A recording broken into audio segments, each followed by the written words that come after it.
From Chris TV, this is Chris 6 News at 5 with Lace Osley, meteorologist John Honore in the 6 Weather Center, and Michelle Margot with your Chris 6 Sports Report. Live from the Chris Communications Broadcast Center in the heart of downtown Corpus Christi. Well, thanks for joining us. We begin with some breaking news this afternoon. Police have now arrested a person in connection with the fatal shooting of a convenience store clerk early this morning. Now, we know that police were looking for 3 suspects, but so far they have not identified that person who was taken into custody. Now, police officers sent to the Stripe store in the 3600 block of South Staples around 3 o'clock this morning after an incomplete 911 call came in. They found the 50-year-old store clerk with a gunshot wound when they arrived. He was rushed to a hospital where he died a short time later. Now, these are surveillance photos of the 3 suspects in the shooting. They took several items up to the counter, then robbed the clerk when he opened up the register. One of the suspects who pointed a gun at the clerk shot him. All 3 suspects then left the store, running over towards Carroll Lane and then to an alley behind the store. Now, Priscilla Torres is live tonight near the scene of that shooting. Priscilla, folks in that area have to be concerned. What are they saying?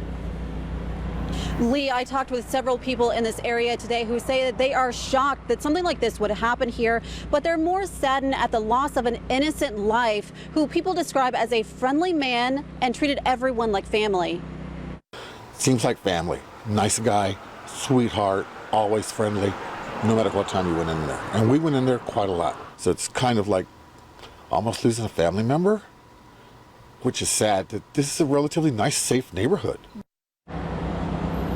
As you can see behind me, the store remains closed for business as investigators continue to gather evidence. As we've mentioned, an arrest has been made in this case, but police want you to take a look at these surveillance photos and contact Crime Stoppers if you have any additional information that can help them in this case. Reporting live from Staples and Carroll, Priscilla Torres, Chris 6 News. All right, thank you very much, Priscilla. In the meantime, a man involved in a fatal shooting on Friday night remains jailed this evening on a burglary charge. Police say Richard Garza and a female accomplice forced their way into an apartment at the Summit Apartment Complex. They attacked the woman who lives in that apartment, but she managed to grab a gun and shoot both intruders. The female suspect died there at the scene, but Garza managed to get away. After he was identified, a warrant was issued on him, and he was caught Saturday afternoon at a local restaurant. The man captured by U.S. Marshals is expected to be in court tomorrow. A tip to Crime Stoppers helped lead to the arrest of Timothy Headley. He's accused of exposing himself to a 10-year-old girl at a Corpus Christi bowling alley back in April. Headley was featured in our Crime of the Week segment, and tips about him poured in after that story was aired. He faces a charge of sexual assault to a child. In other news, the Coast Guard has found a life ring from the El Faro. That's the cargo ship that vanished during Hurricane Joaquin. It was found about 75 miles northeast of the ship's last known location in the Bahamas. That cargo ship last heard from early Thursday morning when it sent out a distress call. 33 people were on board the ship, including 28 Americans. In the meantime, folks in the Carolinas just can't seem to catch a break from the heavy rains. Here's some video from Columbia, South Carolina. It shows those folks forming a human chain in a flooded street, trying to keep from being swept away by those floodwaters. Lots of homes have been flooded. The water in this woman's house flooded her kitchen and left most of her furniture in the living room submerged.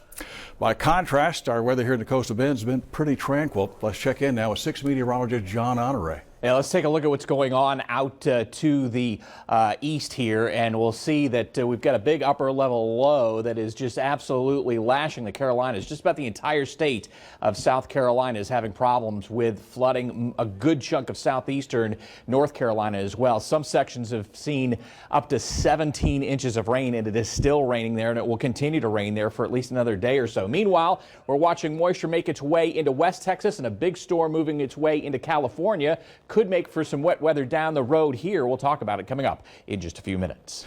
Well, investigators have released more information about the gunman who opened fire at a community college up in Oregon. Authorities say Christopher Mercer took his own life after the gun battle with police that followed his deadly shooting spree last Thursday.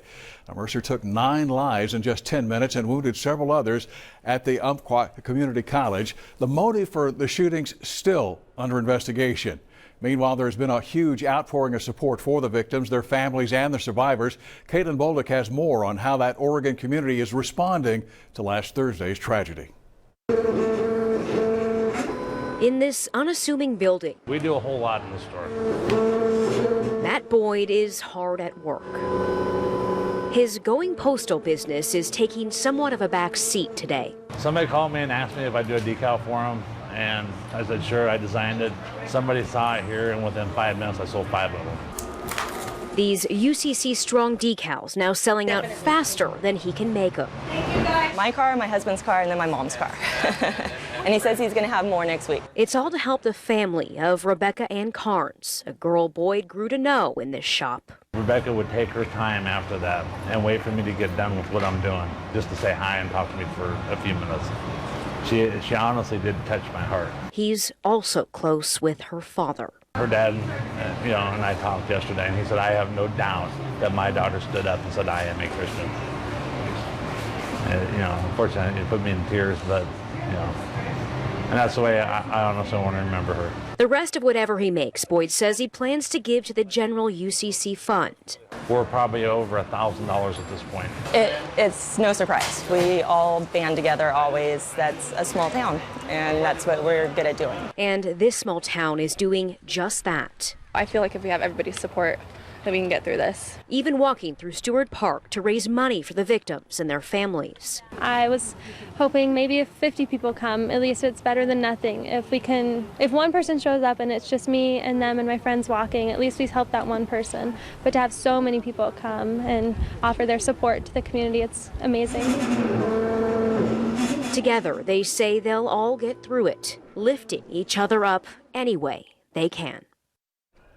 Classes at the college are canceled for this coming week, but the campus will remain open. Well, just ahead on Chris 6 News at 5, thanks to a new curriculum, these local middle school students are learning some new skills that could be in huge demand in the coming decades. We'll tell you all about it right after the break.